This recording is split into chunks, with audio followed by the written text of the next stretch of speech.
नमस्कार दोस्तों। आज हम पढ़ने वाले हैं रंध्र के बारे में। इससे पहले हम फोटोसिंथेसिस, प्रकाश संश्लेषण, अभिक्रिया वगैरह हम शायद पढ़ रहे थे, है ना। तो रंध्र से हमें स्टार्ट करना था कि रंध्र क्या होता है। देखो, सबसे पहले समझो कि रंध्र होता क्या है। आपने देखा होगा पेड़ जो होता है, तो उस पेड़ के अंदर क्या होते हैं कि छोटे छोटे स्पोर्स पाए जाते हैं, मतलब छिद्र पाए जाते हैं। पेड़ के अंदर क्या होता है, छोटे छोटे छिद्र पाए जाते हैं। बोलो सर, हमने तो देखे नहीं कभी। देखो, माइक्रोस्कोप से देखते हैं, हर चीज़ तुम नहीं देख सकते। इच्छा तो तुम्हारी बहुत कुछ देखने की होती है, मगर हम हर चीज़ नहीं देख सकते ना। तो देखो तो कुल मिला के बात वही है कि माइक्रोस्कोप से देखेंगे तब दिखाई देता है। इसे इनके बोलते हैं रंध्र बोलते हैं, इन्हें हम क्या बोल देते हैं। तो रंध्र जो है, इनका नाम हमने रख दिया है। ठीक, कोई दिक्कत तो नहीं इतनी बात में सर? कोई दिक्कत नहीं। अगर पेड़ पौधों की पत्तियों की सतह पर छोटे छोटे छिद्र पाए जाते हैं, जैसे रंध्र कहते हैं। क्या कह देते हैं हम? रंध्र कह देते हैं। ठीक है, अब देखो तो ये रंध्र का डायग्राम है। और रंध्र की तरह होता क्या है, देखो। रंध्र के द्वारा क्या होता है कि जो पेड़ होते हैं वो अपना एक्स्ट्रा वाटर, मतलब जो ज़रूरत से ज़्यादा पानी होता है, उसे अपने जो है पेड़ से बाहर निकालते हैं पत्तियों के द्वारा। आप सुबह के टाइम पे देखना, तो सुबह के टाइम पे क्या होता है कि पत्तियाँ आपको थोड़ी सी गीली दिखाई देती हैं, है ना। उसका रीज़न क्या है कि उस समय क्या होता है कि जो है बाष्प उत्सर्जन के तहत पेड़ अपने अंदर से जो एक्स्ट्रा पानी है उसको बाहर निकालते हैं। ये दो डायग्राम आपके सामने दे रखे हैं। ये खुला तथा ये खुला है, इसमें से ये बीच वाला हिस्सा दिखाई दे रहा है आपको, इसमें से पानी निकलता है। इसके यहाँ पर जो सेल्स पाई जाती है ना, गार्ड सेल्स बोलते हैं। क्या बोलते हैं? गार्ड सेल्स, जिसे निम्न द्वार कोशिका कहते हैं। क्या कहते हैं? द्वार कोशिका। और ये रंध्र है, ये आपका बीच में जो दिखाई दे रहा है, ये रंध्र है आपका, ये गोल के अंदर। ठीक है, और इसको बोलते हैं हरित लवक। इसी हरित लवक के अंदर पाया जाता है आपका क्या? क्लोरोफिल, जो प्रकाश को सूर्य के प्रकाश को क्या करता है? अवशोषित करता है अपने अंदर। क्या करता है? अवशोषित करता है। और ये बंद डायग्राम में जब ये वाष्प उत्सर्जन नहीं कर रहा होता, मतलब पानी बाहर नहीं निकल रहा होता। ठीक है, तो इसके कार्य समझ लो भैया। लिखा है प्रकाश संश्लेषण की प्रक्रिया के दौरान इन छोटे छोटे छिद्रों से गैसों का आदान प्रदान होता है। तो यह गैसों का आदान भी किसके द्वारा होता है? रंध्र के द्वारा होता है। बाष्पोर्जन की प्रक्रिया के दौरान जल बूंदों के रूप में अवशोषित होता है। जल क्या होता है? बूंदों के रूप में जो है अवशोषित कर लिया जाता है। ठीक है, चलिए अब बात करते हैं पोषण के बारे में। तो विषम पोषी जो होते हैं, विषम पोषी भी आपके तीन प्रकार के होते हैं। एक तो प्राणी सम होते हैं, एक मृतजीवी पोषण होते हैं, और एक परजीवी पोषण होते हैं। अब प्राणी सम, तो देखो प्राणी सम में अपन लोग भी आ जाते हैं। जब क्या होता है कि किसी भी चीज़ का जो पाचन है, उस किसी जैसे जो पाचन कर रहा है, वो पाचन शरीर के अंदर हो रहा हो, उसे मृतजीवी पाचन बोलते हैं। क्या बोलते हैं? प्राणी सम पाचन। ठीक है, तो प्राणी समूह का भोजन के अंतर ग्रहण के बाद पाचन की प्रक्रिया होती है। मतलब भोजन को अंदर पहले ग्रहण कर लिया जाता है, उसके बाद पाचन स्टार्ट होता है। ऐसा नहीं पहले ही स्टार्ट हो जाए। समझ में आ रहा है कि नहीं आ रहा? आगे लगा है मृतजीवी पोषण। क्या होता है? ये जीव अपना भोजन मृतजीवी अर्थात सड़े गले पदार्थों से प्राप्त करते हैं। मतलब सड़े गले जगहों पर लगेंगे, है ना। जैसे फंगी कवक देखा है आप लोगों ने, अधिकतर गंदी जगहों पर लगता है, सड़े गली जगहों पर लग जाता है। ठीक है, एक होता है परजीवी पोषण। परजीवी मतलब जो ये बहुत सबसे ज़्यादा मक्कार यही होते हैं, है ना। मतलब किसी और से अपना खाना, मतलब वो बढ़िया अपना उसका काम चल रहा होता है, खाना खाता रहता है, बढ़िया उसका डाइजेशन चल रहा होता है, अपना खाना बना रहा है, खा रहा है, लेकिन ये क्या करते हैं, उसके ऊपर जाके बैठ जाएंगे, उसके हिस्से का खाना खुद खाने लगते हैं, उसको भी दे देते हैं। ऐसी बात नहीं है, यही बोलते हैं परजीवी पोषण। अन्य जीवों के शरीर के अंदर या बाहर रहकर अपना भोजन प्राप्त करते हैं, और इनका उद्देश्य जीवों को मारना नहीं होता। मतलब जीवों को मारते नहीं, कुल मिला के। तुमने देखा होगा अमरबेल, अमरबेल जो होती है, अमरबेल की कभी जड़ें ज़मीन पर नहीं लगी होती। अमरबेल हमेशा एक पेड़, मतलब किसी न किसी दूसरे पेड़ पर लगी रहती है। ठीक है कि नहीं? आइए आगे बढ़ते हैं। विषम पोषी पोषण के तीन प्रकार बताए मैंने आपको। मृतजीवी पोषण, इसके एग्जाम्पल की मैं बात करूँ तो मृतजीवी में जैसे आपका कवक आ गया, बैक्टीरिया आ गया, प्रोटोजो आ गया, है ना। एक परजीवी पोषण क्या होता है? गूलकृमि, मलेरिया परजीवी, ये क्या होते हैं? ये परजीवी होते हैं आपके। एक प्राणी संपोषण होता है, अमीबा, मेंढक और मनुष्य, ये प्राणी संपोषण होता है। अच्छा, मैं आपको एक इंटरेस्टिंग बात बताऊँ। इस परजीवी पोषण के अंदर आपके जुएँ आ जाते हैं बाल के अंदर, है ना। जुएँ होते हैं ना, पता नहीं उसको क्या बोलते हैं, शुद्ध भाषा में पता नहीं मुझे, लेकिन जुएँ जो होते हैं वो किसके अंदर आते हैं? आपके परजीवी पोषण के अंदर आते हैं। ठीक है, तो सबसे पहले पढ़ लेते हैं ये प्राणी संपोषण के बारे में।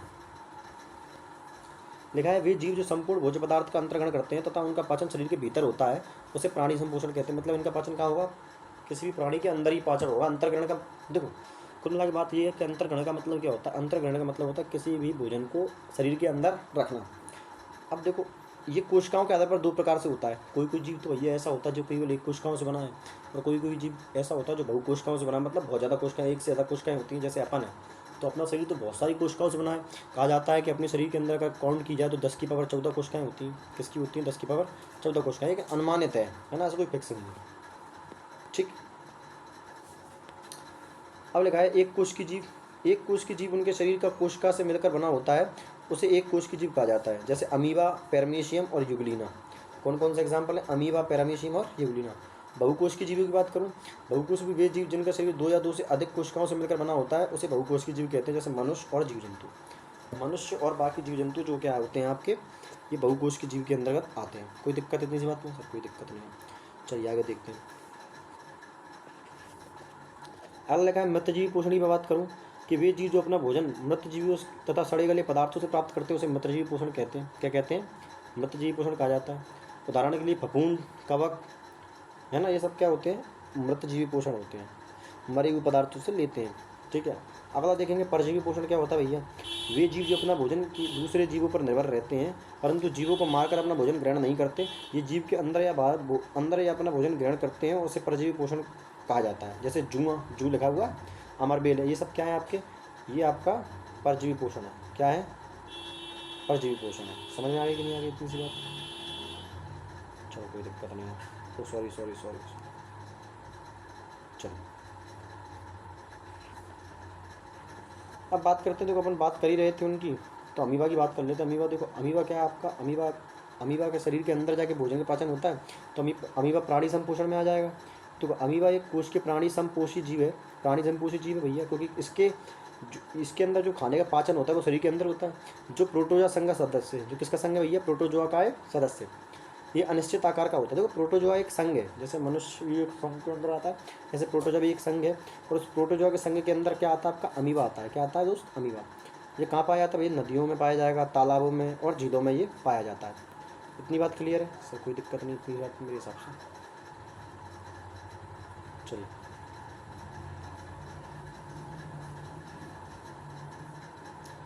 अब देखो अमीबा का ये डायग्राम आपको दिखाई दे रहा होगा, दिख रहा है?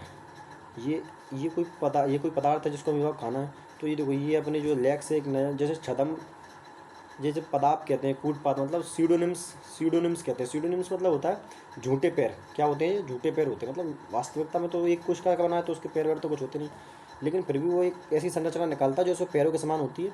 और तुम तीसरे डायग्राम में देखो, ये और गहरा सा हो गया, और उसके बाद ये इसको उसने पदार्थ को अपने अंदर ले लिया है, और इसी के अंदर क्या होगा? उसका पोषण स्टार्ट हो जाएगा, और इसी के अंदर वो गलता रहेगा, और जो वेस्ट प्रोडक्ट होगा, जो न्यूट्रिएंट उसको इससे मिलेंगे वो तो ले लेगा, और जो वेस्ट प्रोडक्ट होगा उसको शरीर से बाहर निकाल देगा। समझ में आ गई कि नहीं आएगी ये बात? सर बिल्कुल आनी चाहिए भाई। देखो आगे देखते हैं, आपको समझाता हूँ।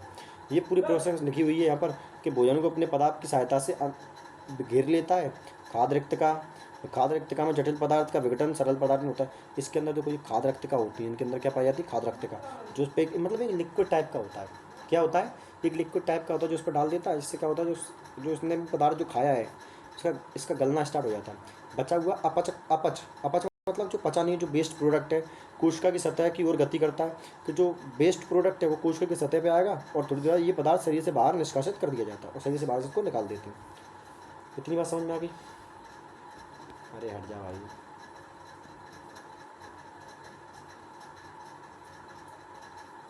एक सेकंड रुकना।